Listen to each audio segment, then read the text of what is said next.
Lanjut Pak Ferry. Teman-teman tetap layar love orange, jangan lupa semangat. Nanti Bu Rosi kalau mau kasih pendapat tahu silakan Mas. pelajaran saya tinggal lihat YouTube saya. Ya. Jadi Kita Wapi Gembala kemarin saya bilang dia sering lihat itu. Oke, jadi Ya, saya kalau Paulus kan di 1 Korintus 8 ayat 5 kan bilang banyak Allah ya. Yang Iya. banyak atau banyak Tuhan yang disebut di bumi ini atau yang di sorga.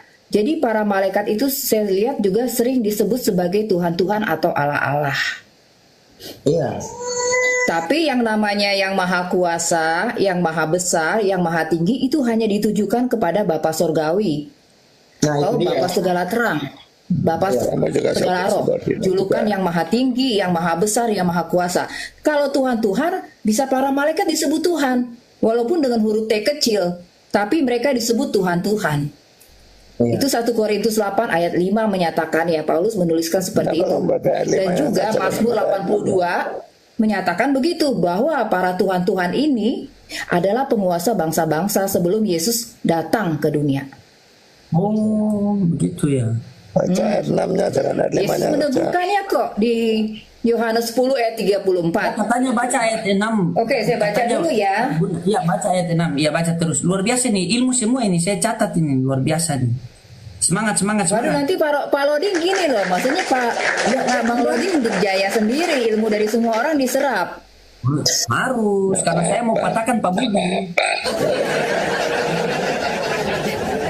Nanti kita kalah semua dong, karena Bang Loding punya semua ilmunya. Kalau diserap semua nanti dia lock out nanti. Iya. Jadi sedikit ya. Itu data itu mengetahui. Tetap semangat ya, kita hanya sebatas diskusi, tetap kita kembali semangat, masing-masing memberikan dia punya argumentasi, yang penting berdata, itu yang saya ambil. Iya, jadi begini. Turun 3 menit saya lagi turun ya. Oke, jam saya 1. baca ya Bang Loding ya. Yohanes Iya, silakan. 10 mulai dari ayat 31 deh biar lebih ini. Sekali lagi orang-orang Yahudi mengambil batu untuk melempari Yesus. Kata Yesus kepada mereka, banyak pekerjaan baik yang berasal dari Bapakku yang kuperlihatkan kepadamu. Pekerjaan manakah di antaranya yang menyebabkan kamu mau melempari aku? Jawab orang-orang Yahudi itu, bukan karena suatu pekerjaan baik, maka kami mau melempari engkau, melainkan karena engkau menghujat Tuhan, dan karena engkau, sekalipun hanya seorang manusia, mau menyamakan dirimu dengan Tuhan. Nah, ini tuduhan orang Yahudi. Kok cuma manusia biasa ngaku-ngaku Tuhan? Intinya gitu ya. Iya, Ya, kata Yesus kepada mereka, tidakkah ada tertulis dalam kitab Taurat kamu, aku telah berfirman, kalian, ini sebenarnya kalian ya, bukan kamu. Kalian adalah Allah atau Tuhan. Jika mereka ya, ini saya menerjemahkannya, mereka itu adalah para malaikat yang di bumi, yang berkuasa di bumi. Atau dengan kata lain, iblis dan para malaikatnya.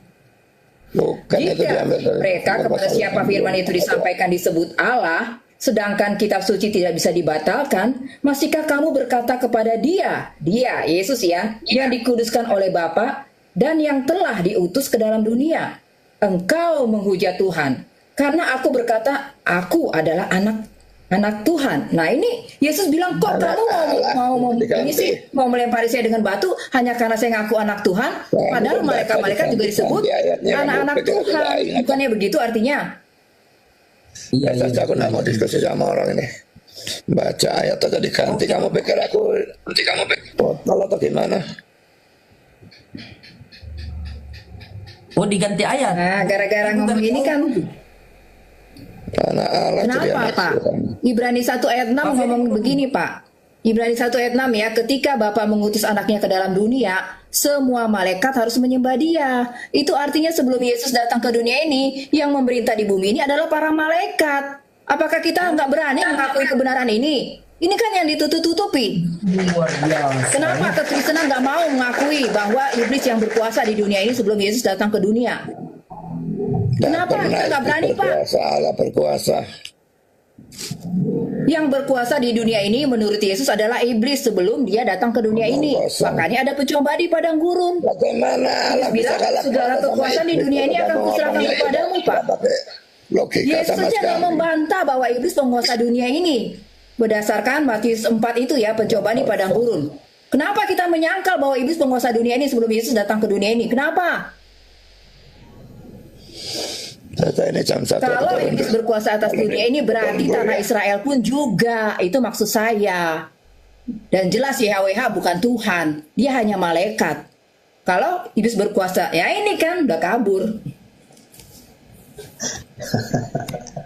Jadi Gini aja, gini loh, pakai kesimpulan didaktif aja. Kalau iblis penguasa dunia ini sebelum Yesus datang ke dunia, apalagi tanah Israel. Karena Israel kan bagian dari dunia. iya, tapi kita jangan melupakan ini Kak Rosi, begini.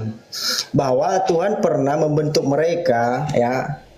Tuhan pernah membentuk mereka sesuai dengan perjanjian Tuhan terhadap mereka bahwa mereka akan dipersiapkan untuk menyambut Sang Mesias yang pernah dijanji ini. Begitu loh. Makanya Bang saya bilang kalau untuk bangsa Israel itu ada dua Tuhan, ada dua influencer. Nah cara berperang antara Tuhan dan iblis ini kan Tuhan bilang aku akan mengadakan permusuhan kan waktu di Taman Eden. Permusuhannya antara lain sebagai apa Bang? Pertarungan narasi atau skrip melalui nubuatan para nabi. Kalau Anda perhatikan nubuatan para nabi itu nggak semuanya bicara tentang Yesus, banyak juga bicara tentang iblis. Mantan imam besar agung ini. Banyak Bang ayat-ayatnya. Tapi kalau kita menganggap Tuhan dan iblis sebagai satu kesatuan, nggak bisa membedakan Tuhan dengan iblis di dalam PL, yaitu derita kita Bang. Itu nggak pernah diajarin memang. Itu yang saya sorot ya dalam kekristenan. Oke. Padahal apa Bang? Padahal Tuhan mau kita bisa membedakan loh. Ya Yohanes 1 ayat 17 ngomong gini. Hukum Taurat diberikan oleh Musa, tetapi kasih karunia dan kebenaran oleh Yesus Kristus. Jelas ada pembedaan. Sosok yang memberikan hukum Taurat kepada Musa dengan Yesus itu sosok yang berbeda. Oh, bukan kata penghubung tetapi kok. Dan Yesus bilang iblis penguasa dunia ini dan dia bersaksi bahwa perbuatan-perbuatannya adalah jahat. Yohanes 7 ayat 7. Kalau Yesus aja mengakui kekuasaan iblis, kok kita tidak? Kenapa kita nggak jujur dalam kekristenan ini?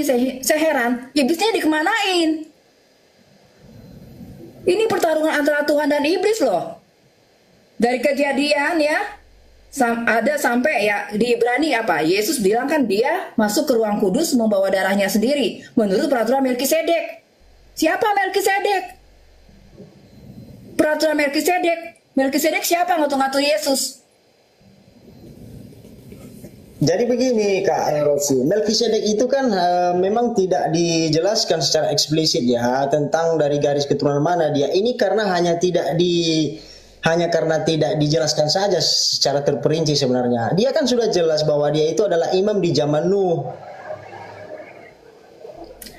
Itu tafsiran aja Bang Ferry, tafsiran. Tapi kalau Anda yang mencoba connecting dots ya, Ibrani 7, Kejadian 14, lalu nubuatan dari Daud ya, kalau nggak salah Mazmur 110 ya. Iya, itu menyatakan bahwa memang Melkisedek ini, ya saya udah sampai pada kesimpulan Melkisedek itu sebenarnya ya mantan imam besar agung ini. Jadi sebenarnya iblis itu Bang ya, iblis itu memang imam besar agung dan dia hanya mau lengser ketika Yesus membawa darahnya ke ruang kudus menurut peraturan dia. Jadi memang ada kesepakatan antara Tuhan dan iblis. Ya kalau enggak ya iblis langsung mati aja lah. Ya kalau memang iblis itu langsung dimusnahkan Tuhan begitu dia memberontak Bang, itu ayat Alkitab cuma 2 Bang. Langsung perang Armageddon misalnya kan, perang Armageddon antara Tuhan dan iblis. Langsung iblis jadi kornet, istilahnya gitu. Ya nggak perlu Bang ada kejadian sampai wahyu. Tapi kenapa ada kejadian sampai wahyu? Karena permusuhan antara Tuhan dan iblis ini direntangkan ya, diberi waktu iblis untuk apa? Memberontak. Ya, dosa-dosanya sampai ke langit, kata Wahyu 18 ayat 4. Diizinkan iblis ini memberontak, tapi tentunya ada tenggang waktunya. Waktu Yesus datang ke dunia ini diakhiri masa kekuasaan iblis. Makanya di Matius 28 ya ayat 18 itu kan dibilang segala kuasa di sorga dan di bumi telah diserahkan kepadaku. Yang di bumi tadinya kekuasaannya ada di tangan siapa? Di tangan iblis. Direbut Yesus waktu dia mengalahkan iblis di dunia kuburan, di dunia maut. Ini kan yang pernah dibilang ke orang. Iya. Menghilangkan sepak terjang iblis dalam Alkitab, dalam PL, dalam pertempuran antara Tuhan dan iblis. Seolah-olah pertempuran Tuhan itu Tuhan dengan dosa manusia. Ini kan yang diajarin di kebanyakan kekristenan. pengajaran tentang iblis hampir gelap. Iya, saya paham tentang itu, Kak. Jadi begini, ketika iblis ini kita kan harus tahu dulu dari mana asalnya. Berasal dari Satan, kata Satan. Satan ini kan sang penantang, sang pemberontak. Kita sudah tahu siapa sang pemberontak ini, siapa sosoknya dari awal, yaitu salah satu daripada malaikat agung Tuhan. Kan begitu. Jadi ada pemilahan dalam hal ini. Ada pemilahan. Salah satu dari malaikat itu ada yang memberontak. Arti kata Satan kan memberontak, bertentangan. Dia ingin dia ingin agar dia juga mendapat kemuliaan sama seperti Bapa sang pencipta. Maka dalam hal ini dia pun tersingkirkan, sehingga di mana dia dibuang, yaitu di bumi. Betul. Jadi penguasa dunia ini siapa? Iblis kan? Sebelum Yesus datang? Iya. Kalau itu kan saya tidak tantang. Iya.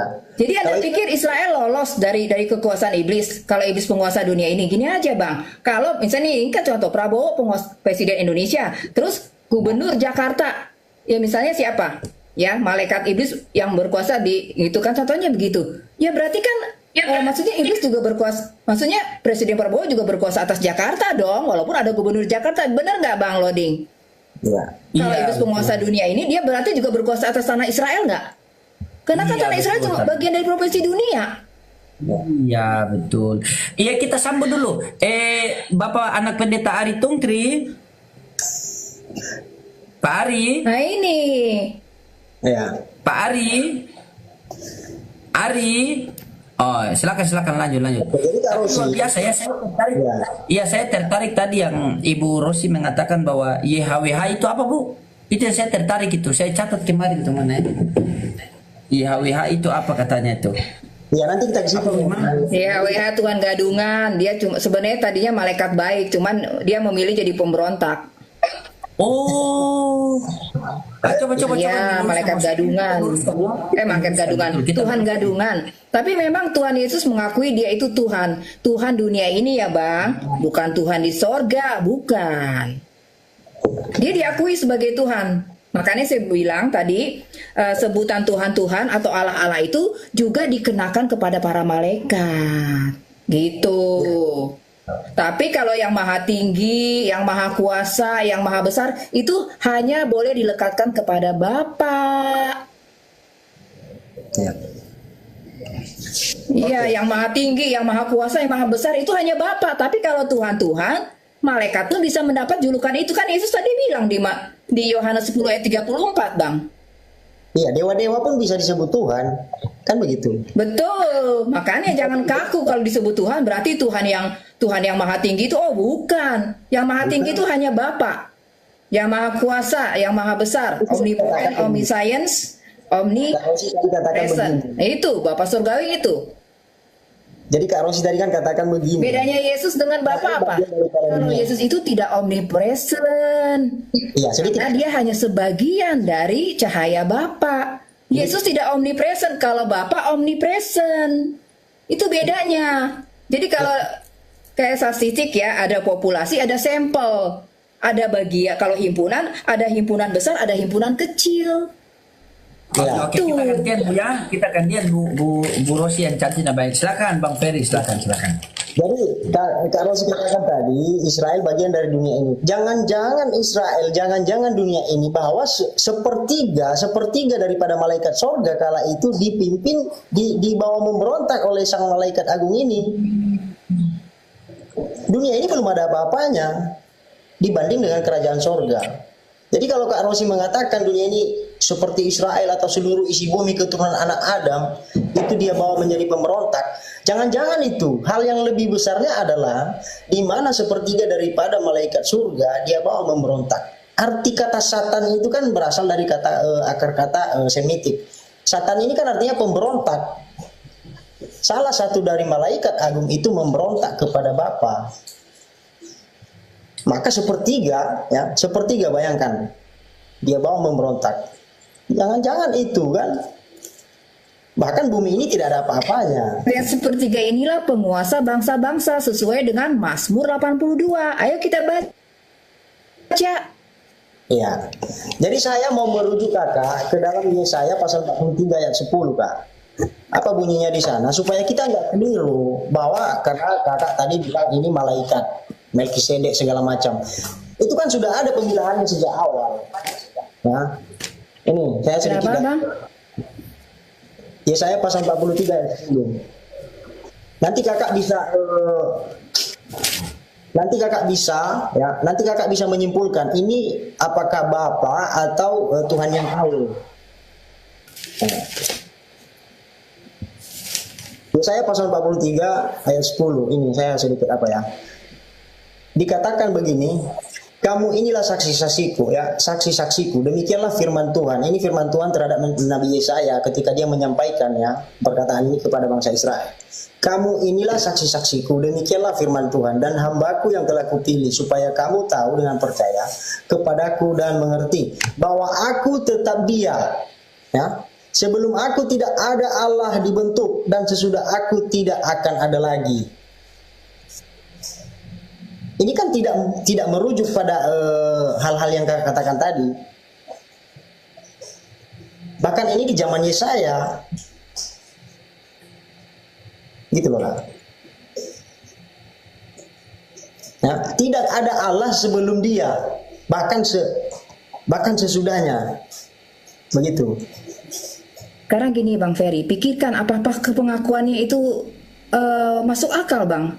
Karena gini, memangnya Tuhan dibentuk, yang dibentuk itu pasti malaikat. Dibentuk itu mirip dengan, sinonimnya dengan apa? Diciptakan.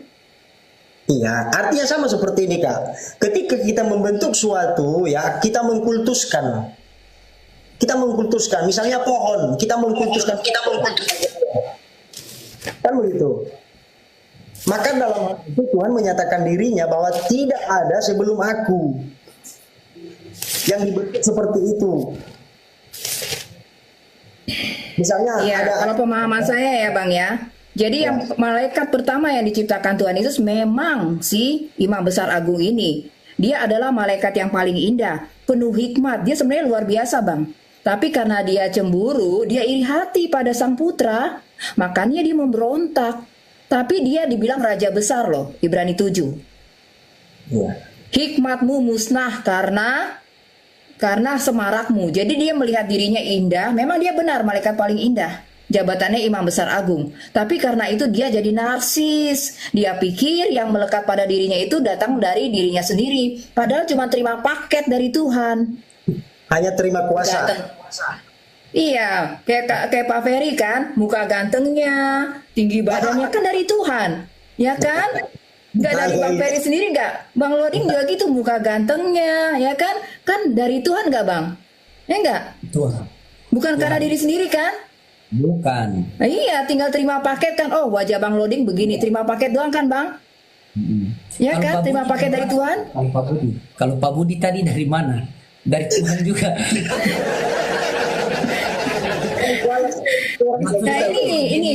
Maksud saya begini Bu Rosi sama Bang Ferry.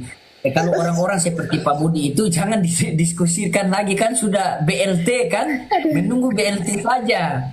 Jangan lagi naik ke Komal kan. Ini lansia yang mereka kirim ke Komal saya. Pusing saya urus lansia. Mereka itu biarkan saja bagian menunggu BLT, bantuan langsung tunai kan. Ini disuruh diskusi di Komal kan. Kalau seperti Pak Ferry sama Bu Rosi begini kan enak, ilmu semua ini yang kita dapat begitu. Sebenarnya juga tadi. Lanjut. Bang Loding sebenarnya saya juga tadi nggak mau naik, nggak tega orang tua gitu loh. Makanya saya itu mau naik ibu, soalnya kalau ibu kalau ada di Komal saya itu saya rasa gimana gitu.